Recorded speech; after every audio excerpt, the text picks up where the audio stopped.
Okay, तो क्या बोलते थे लोग, चलिए शुरू करते हैं।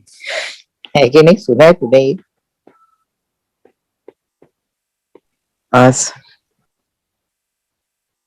ओके, तो साउंड में इंपॉर्टेंट क्या है, तो पहले वाले पेज में लिटरली वो लोग बोल रहे हैं कि there are two type of waves, right? Okay, पहले वाले वेव्स को बोलते हैं ट्रांसवर्स वेव्स।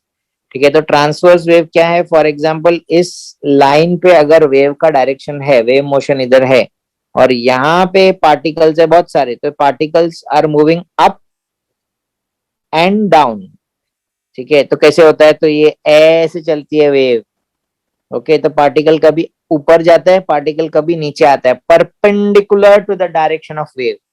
ठीक है, तो पार्टिकल जो होता है वो perpendicular to the direction, direction of wave. ठीक है, तो वेव जिस डायरेक्शन में जा रहा है, particle perpendicular to the direction है, पहला तो ये। ठीक है, अच्छा, देन दूसरा, के particle is not leaving its place. Particle अपना जगह नहीं छोड़ रहा है, वो अपने ही जगह पे टू एंड फ्रो नाच रहा है। ठीक है, तो ऐसे टाइप के वेव को हम लोग बोलते हैं ट्रांसवर्स वेव।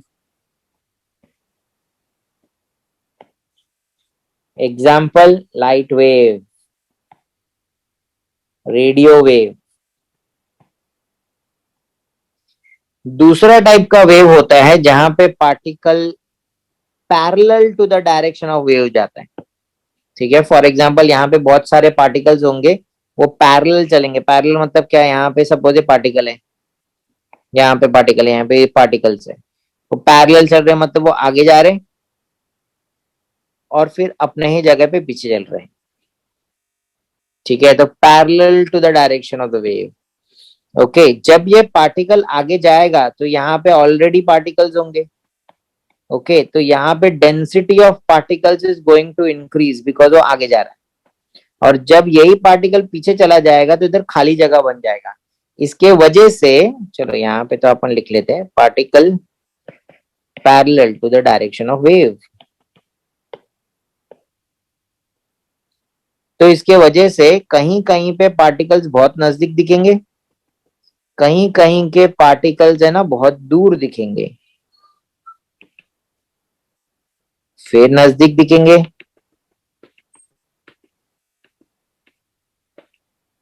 फिर दूर दिखेंगे।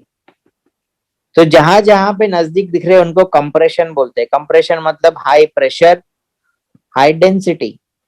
ठीक है, यहाँ पे प्रेशर भी ज्यादा है और यहाँ पे डेंसिटी भी ज्यादा है। डेंसिटी मतलब amount of particles coming together, बहुत सारा है। जहां पे ये प्रेशर और डेंसिटी कम है, लो प्रेशर लो डेंसिटी, उसको हम लोग बोलते हैं rarefaction. Okay, so compression and rarefaction बनता है। कंप्रेशन रेयर फैक्शन बनता है ऐसे टाइप के वेव में, इसको हम लोग बोलते हैं लॉन्जिट्यूडनल वेव।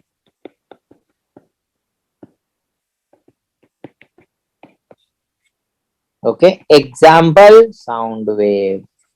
तो sound waves are longitudinal waves.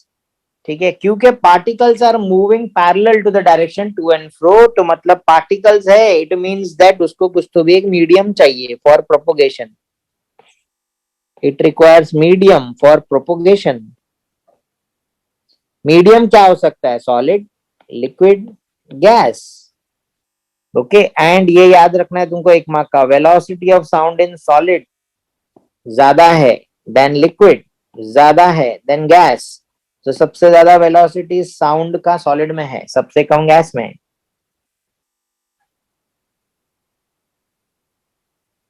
Right, then उसके बाद साउंड वेलोसिटी का डेरिवेशन है एक छोटा सा, 2 मार्क का।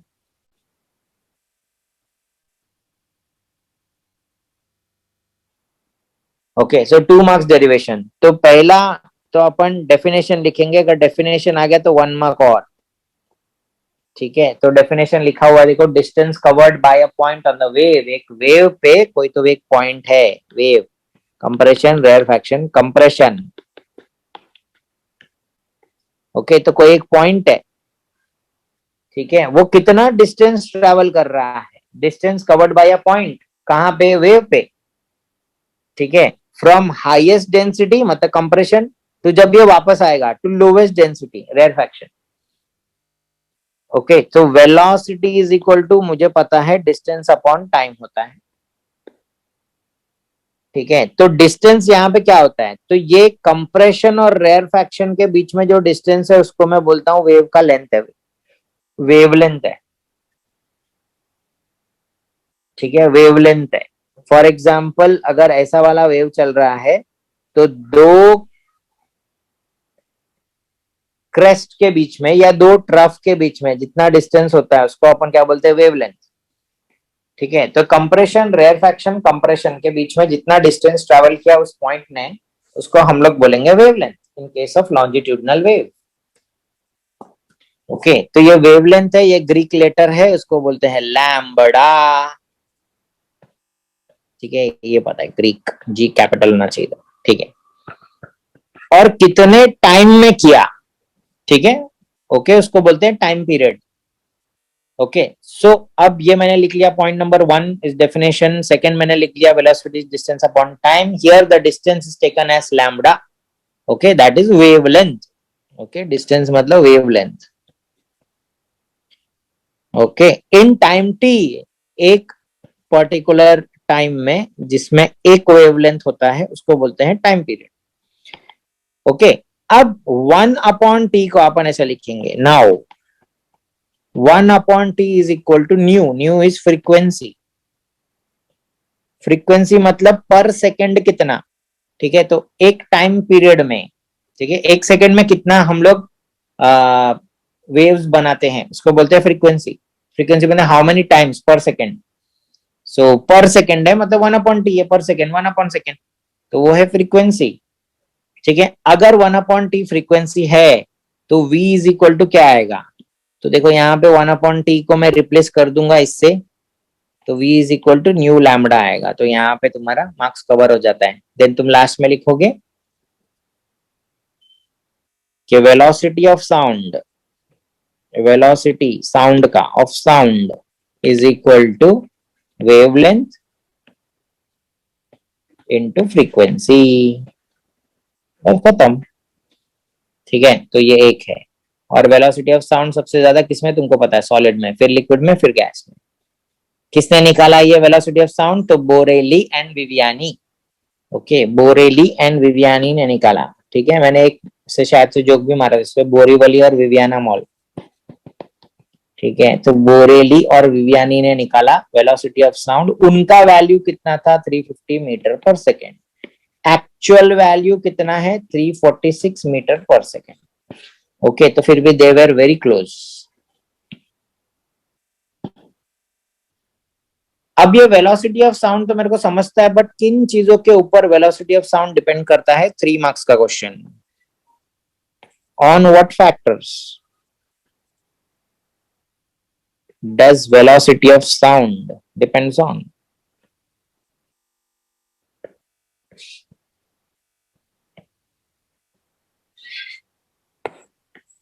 तो कौन से फैक्टर है, एक फैक्टर है temperature. Velocity is directly proportional to square root of temperature. It means that अगर टेम्परेचर को बढ़ाओगे तो वेलोसिटी भी बढ़ेगा। टेम्परेचर को अगर 4 टाइम्स कर दिया तुमने, सोचो यहाँ पे 4t आ गया, तो स्क्वायर रूट निकालोगे तो क्या हो जाएगा, 2 हो जाएगा, 2√t हो जाएगा। ठीक है, मतलब पुराने वाले से 2 गुना ज्यादा। तो when you increase the temperature for 4 times, velocity increases 2 times.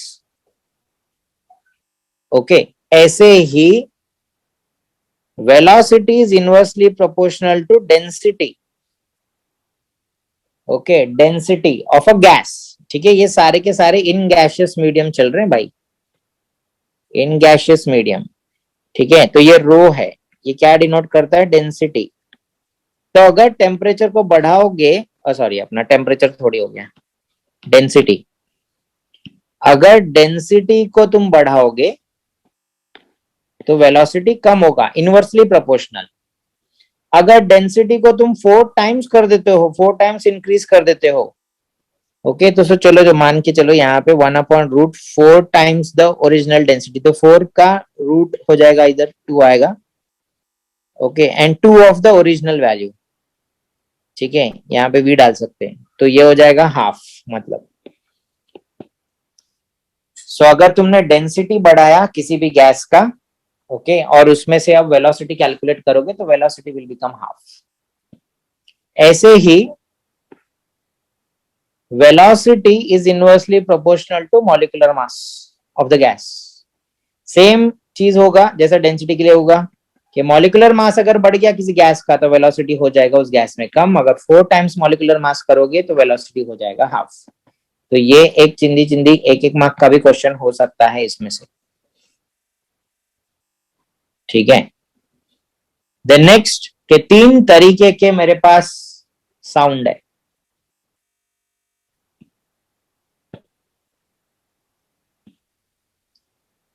Okay. सो कौन सा टाइप है, तो ह्यूमन ईयर, ठीक है, हमारा कैपेसिटी क्या है 20 हर्ट्ज से लेके 20,000 हर्ट्ज तक, ओके, 20,000 हर्ट्ज, 20 हर्ट्ज से लेके, हर्ट्ज मतलब फ्रीक्वेंसी पर सेकेंड, है ना, तो 20 हर्ट्ज से लेके 20,000 हर्ट्ज तक ये है ऑडिबल। इसके पहले वाला जो है वो है इंफ्रासोनिक या इंफ्रासाउंड, और इसके बाद जो है अल्ट्रासोनिक या अल्ट्रासाउंड।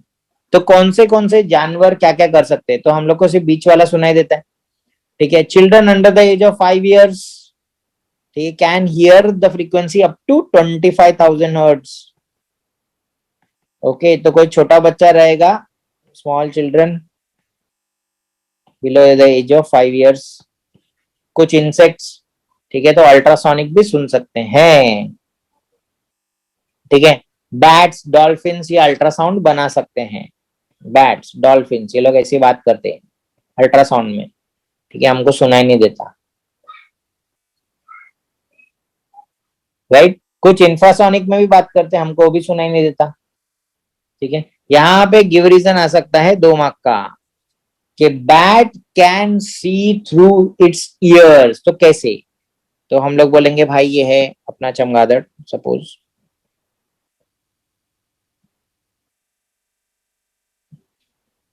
और सपोज ये बैट है भाई, ठीक है, बटरफ्लाई जैसा दिख रहा है, बैट है, एक तंगड़ी इधर है। सो यहाँ पे इंसेक्ट छोटा सा, और उसको खाना है उसको, ठीक है, तो ये है ना ऐसे एक्चुअली साउंड फेंकता है, ठीक है, ये साउंड फेंकता है, साउंड टकरा के वापस आता है, ये सुनता है, ठीक है। तो एक्चुअली क्या कैलकुलेट कर रहा है ये, डिस्टेंस कितना दूर है इंसेक्ट उससे, right. The ultrasound produce by the bats gate reflected, ठीक है, ये है ऑब्स्टेकल, उससे वापस आया और उसको सुनाई देता है, ठीक है। तो जैसे ही सुनाई देगा तो क्या पता लगाएगा इसका डिस्टेंस, कैसे पता लगाएगा, तो न्यूमेरिकल से, राइट। ये बैट को वेलोसिटी पता होता है, ठीक है, ये बैट को टाइम पता होता है, right. So velocity is equal to distance upon time होता है, तो डिस्टेंस इज इक्वल टू क्या करेंगे, velocity into time, okay. So ये जो डिस्टेंस रहेगा मुझे पता चल जाएगा कि टकरा के वापस आने को कितना डिस्टेंस लगता है, डिवाइड बाय 2 करेंगे तो distance between the bat and insect पता लगता है। इतना सब डिटेल में नहीं लिखना है, सिर्फ तुमको लिखना है कि भाई टकराता है वापस आता है, okay, and that's it, okay. Then 2 marks का question, uses of ultrasonic sound, okay. पहला तो शिप्स इन द सी आपस में बात करते हैं अल्ट्रासोनिक साउंड से, ओके। सो पहला use is ship to ship communication. दूसरा आके प्लास्टिक सरफेसेस को वेल्ड करने का, तो प्लास्टिक सरफेस को अपन नॉर्मल वेल्डिंग से नहीं कर सकते, पिघल जाएगा, तो ये करते हैं। तीसरा, सपोज मिल्क है और उसमें से मैंने अल्ट्रासोनिक साउंड पास किया तो उसके अंदर के जो बैक्टीरिया है, ओके, वो मर जाते हैं, तो pasteurisation of milk so that it can be used, है ना, शेल्फ लाइफ बढ़ा सकते हैं। इसको पैस्चराइजेशन क्यों नहीं बोलते पता है, क्योंकि पैस्चराइजेशन में डायरेक्ट हीट एंड फिर कूल करना, तो बट किलिंग तो है। नेक्स्ट इकोकार्डियोग्राफी, ओके, या सोनोग्राफी, ठीक है। सोनोग्राफी में क्या करते हैं, इंटरनल ऑर्गन्स का इमेज बनाना, है ना, ठीक है। फिफ्थ, इकोकार्डियोग्राफी इकोकार्डियोग्राफी, कार्डियो मतलब हार्ट, ठीक है, तो सिर्फ हार्ट का इमेजेस बनाना है ना, ठीक है। सो हार्ट बीट्स कैसे रहता है वो सारा का सारा अल्ट्रासाउंड हम लोग ऑर्गन्स पे फेंकेंगे, वो रिफ्लेक्ट होके जाएगा, मेरे को डिस्टेंसेस मिलेगा, वो डिस्टेंसेस के बेसिस पे मैं पूरा का पूरा डिजाइन बना सकता हूँ कि कौन सा पॉइंट कहाँ कहाँ पे है, तो कहीं ऑर्गन में इन्फ्लेमेशन तो नहीं, उसका किडनी सही दिख रहा है कि नहीं। देन नेक्स्ट वाला के 6, कि कोई तो भी मशीन है, एकदम कॉम्प्लिकेटेड मशीनरी है, हमको कैसे पता चलेगा कि अंदर कुछ तो भी धूल है, वो निकालेंगे कैसे। ओके, तो अल्ट्रासाउंड फेंकेंगे, अल्ट्रासाउंड फेंकेंगे और धूल निकल जाएगा, ठीक है। So to clean the integrate parts of the machine where hands can not reach, ultrasound भी यूज करते हैं हम लोग, वो रोलेक्स वगैरह सब घड़ी तुम लोग देखो दोगे अगर वर्कशॉप में, टू क्लीन सर्विसिंग, ठीक है, तो वो लोग है ना उसको एक पानी के इसमें रख के उसमें से अल्ट्रासाउंड फेंकते हैं, तो अल्ट्रासाउंड से अंदर कुछ भी डस्ट बिस्ट रहेगा तो बिना खोले वो सीधा निकल सकता है, ठीक है। एंड सेवेंथ, कि अगर सपोज मेरे पास एक मेटल ब्लॉक है, ठीक है, और उसमें कुछ तो भी क्रैक है बीच में, तो मेटल ब्लॉक से अगर मैं साउंड पास करूं ऐसे, तो ये क्रैक के पार वो साउंड नहीं जाएगा, वापस ऐसे टकरा के इधर आ जाएगा। तो यहाँ पे अगर रिसीवर है मेरा, ठीक है, यहाँ पे ट्रांसमीटर है, तो रिसीवर तक अगर साउंड पहुंचा मतलब ये क्रैक फ्री है, ओके, इससे मैं शिप बना सकता हूँ, कुछ भी कर सकता हूँ। बट अगर रिसीवर तक साउंड नहीं पहुंचा, डिटेक्ट नहीं हुआ, तो इट मीन्स दैट इसमें क्रैक है, तो अल्ट्रासाउंड इसमें भी यूज किया जा सकता है। देन नेक्स्ट 2 मार्क्स का question is laws of reflection, laws of reflection of sound, ठीक है। तो ये काफी आसान है, सेम वही चिपकाने का, laws of reflection of light वाला, कि यहाँ पे हम लोग ने रखा है एक सरफेस, मतलब रिफ्लेक्टिंग सरफेस, ये है नॉर्मल, ये इंसिडेंट रे, इंसिडेंट साउंड रे, ये आया रिफ्लेक्टेड। सो ये जो एंगल ऑफ रिफ्लेक्शन है theta 1 is will be equal to angle of incidence जो है theta 1 will be equal to angle of reflection theta 2। कैसे पता चलता है, तो यहाँ पे जो भी कार्डबोर्ड हमने लगाया था और इधर एक कार्डबोर्ड का ऐसे सब पाइप लगाया था, यहाँ पे हम लोग ने रखा अपना कान, और यहाँ पे हम लोग ने रखा टिकटॉक घड़ी, ठीक है। तो इसका टिकटॉक टिकटॉक बराबर तभी सुनाई देता है when we match the theta 1 and theta 2, ठीक है। सो ये है कार्डबोर्ड वाला डायग्राम के नीचे पैराग्राफ दिया है गुड एंड बैड रिफ्लेक्टर के ऊपर, ठीक है, तो वो देखना है। Okay, the direction of incident sound wave and the reflected sound wave make equal angle with the perpendicular, ये एक। Then the incident ray and the reflected ray are on the opposite side of normal, ठीक है। The incident ray, reflected ray and the normal are on the same plane, जैसे 3 line लिख के छोड़ देने का। अब कुछ मटेरियल्स होते हैं जो साउंड एब्जॉर्बर्स होते हैं, इसके बारे में गिव रीजन आएगा कि क्यों थिएटर्स वगैरह में हम लोग ऐसा मटेरियल यूज करते हैं, ठीक है, जो कुशन वाला टाइप का मटेरियल यूज क्यों करते हैं, ड्रेपरीज क्यों यूज करते हैं, ड्रेपरी मतलब कर्टन्स क्यों यूज करते हैं, तो भाई ये सारे के सारे बैड साउंड रिफ्लेक्ट मतलब बैड साउंड एब्जॉर्बर्स है, ठीक है। तो साउंड एब्जॉर्बर क्या होगा, तो साउंड एब्जॉर्बर ऐसा चीज होगा जो अपने साउंड को, एक बार इधर साउंड आ गया, सपोज ये रफ सरफेस है, ठीक है, तो इधर ही खत्म कर देगा, उसको रिफ्लेक्ट ही नहीं होने देगा, राइट, ठीक है। सो ये होगा बैड साउंड रिफ्लेक्टर, मतलब गुड साउंड एब्जॉर्बर, ठीक है। तो गुड एंड बैड रिफ्लेक्टर से साउंड क्या है, जो बैड रिफ्लेक्टर रहेगा वो गुड एब्जॉर्बर रहेगा, जो गुड रिफ्लेक्टर रहेगा वो बैड एब्जॉर्बर रहेगा। तो कोई भी हार्ड एंड फ्लैट सरफेस कहीं का भी हो, वो अच्छा रिफ्लेक्टर है, प्लेन वॉल अच्छा रिफ्लेक्टर ऑफ साउंड है, टकरा के वापस आएगा। कोई कपड़ा है, पेपर है, कर्टन है, कुछ भी है, फर्नीचर है, लोग हैं, बहुत सारे लोग एक ही जगह पे गर्दी जमा के बैठे हैं, तो वहां पे साउंड कभी वापस नहीं आता, ठीक है, उधर ही आपस में एब्जॉर्ब हो जाता है, राइट। देन आएगा तुमको द कंसेप्ट ऑफ इको। अब याद रखना कि echo and reverberation are two different things. What is reverberation, reverberation का मतलब होता है कि सपोज यहाँ पे कोई आदमी है और वो चिल्ला रहा है, वो साउंड टकराएगा, वापस आएगा, तो साउंड का डायरेक्शन जहां से वापस आएगा वो ऐसे भी हो सकता है, ऐसे भी हो सकता है, ऐसे टकरा के वापस आए, शायद पीछे जाके वापस आए। तो अलग अलग जगहों से जब मेरे पास साउंड आएगा, ठीक है, तो क्या होगा पता है, कंटिन्यूअस साउंड बनेगा। मतलब मेरे पास ये साउंड सपोज 1 सेकंड बाद आया, सपोज ये थोड़े टाइम पहले आया, ये जल्दी आया, है ना, तो there will be a continuous sound. इस कंटिन्यूअस साउंड को मैं कुछ नाम देता हूं, उसको मैं बोलता हूं reverberation. But what is an echo? Echo specific है, प्रतिध्वनि। एको फिक्स है, ओके, के थोड़े टाइम के बाद ही आएगा। Okay, so define echo. Echo is a repetition of original sound, repetition of original sound but which comes after certain amount of time. ठीक है, तो अब है ना इसका डेरिवेशन रहेगा। ठीक है, डेरिवेशन के एको के लिए कितना डिस्टेंस मिनिमम होना चाहिए टकरा के आने के लिए। सो हम क्या बोलेंगे, at 22 degree Celsius velocity of sound is equal to 344 meter per second under normal condition. फिर हम बोलेंगे कि ब्रेन रिटेंशन, ठीक है, ब्रेन में साउंड रिटेंशन कितना होता है। ओके, तो brain can retain the sound for 0.1 second. मतलब ये कि 0.1 सेकेंड के बाद जब साउंड आएगा तभी मेरा दिमाग बोलेगा कि नया साउंड है। 0.1 सेकेंड से पहले आया तो वो गूंजेगा, वो तो रिवर्बरेशन है, कंटिन्यूशन है। 0.1 सेकेंड के बाद आया तभी वो एको है। Okay, so t is equal to 0.1 second हो गया है, t हो गया, वेलोसिटी हो गया। अब हमको डिस्टेंस ढूंढना है, तो एकदम काफी सिंपल है। Distance is equal to velocity into time होता है, अभी थोड़ी देर पहले देखा था। वेलोसिटी 344 मीटर पर सेकेंड है, टाइम है 0.1 सेकेंड, सेकेंड सेकेंड कट हो जाएगा, 34.4 मीटर्स होगा डिस्टेंस।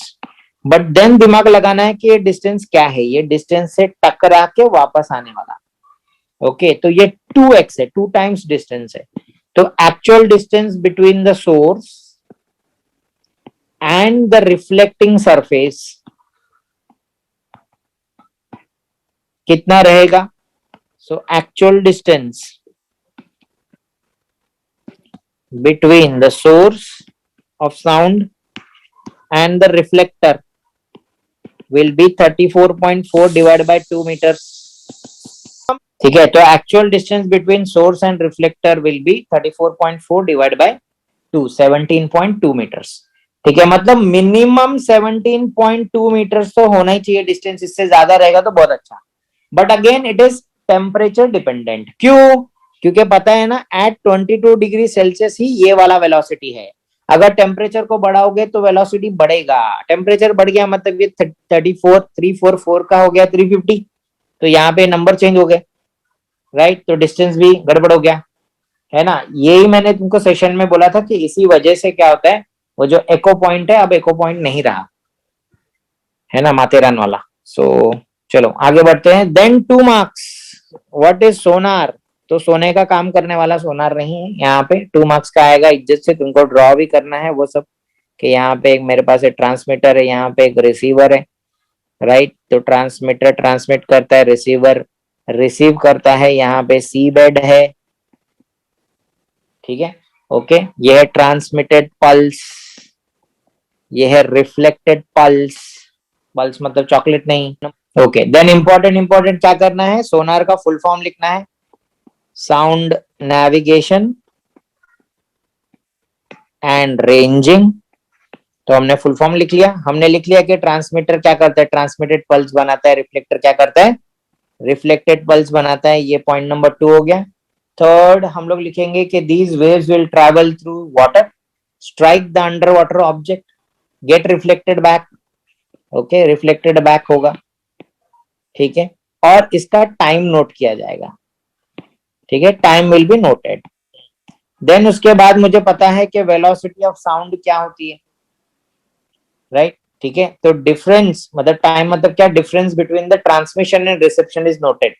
ओके, अब मेरे को टाइम पता है और वेलोसिटी पता है, तो मैं डिस्टेंस निकाल सकता हूँ। Distance between the ship and the object will be velocity into time, उसका हाफ, ठीक है। तो उससे क्या होगा कि जमीन के अंदर अगर वैलीज है, हिल्स है, सबमरीन्स है, डूबा हुआ कुछ भी है तो मिल जाता है। तो नेक्स्ट वाला इज सोनोग्राफी। तो हम लोग बोलेंगे भाई सोनोग्राफी कैसे काम करता है, तो पहले तो it is based on the reflection of ultrasonic sound, ठीक है। 1 सेकेंड, इट जनरेट्स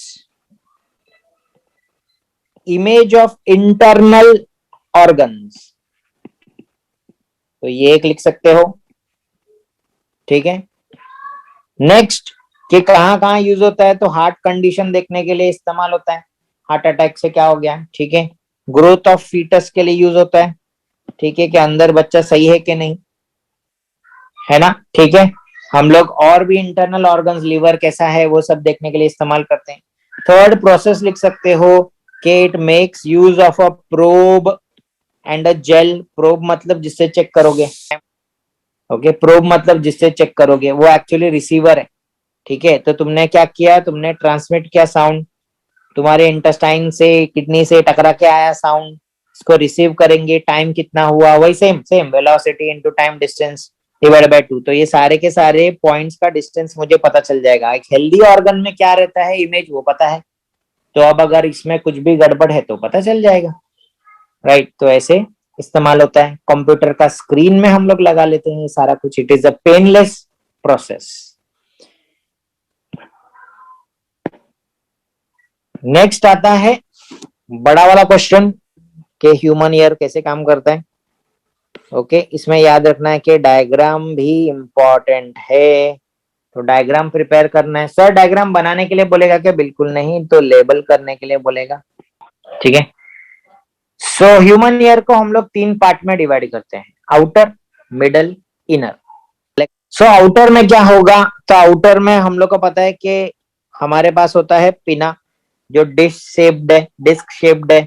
वो क्या करेगा, सिर्फ कलेक्शन ऑफ साउंड वेव, ये इंपॉर्टेंट सिर्फ मैं बोल रहा हूँ, ठीक है। कलेक्शन ऑफ साउंड वेव्स उसका काम है, तो वेव्स को कलेक्ट करना and passes them to, it passes through the tube to the middle ear, बस इतना लिखना है।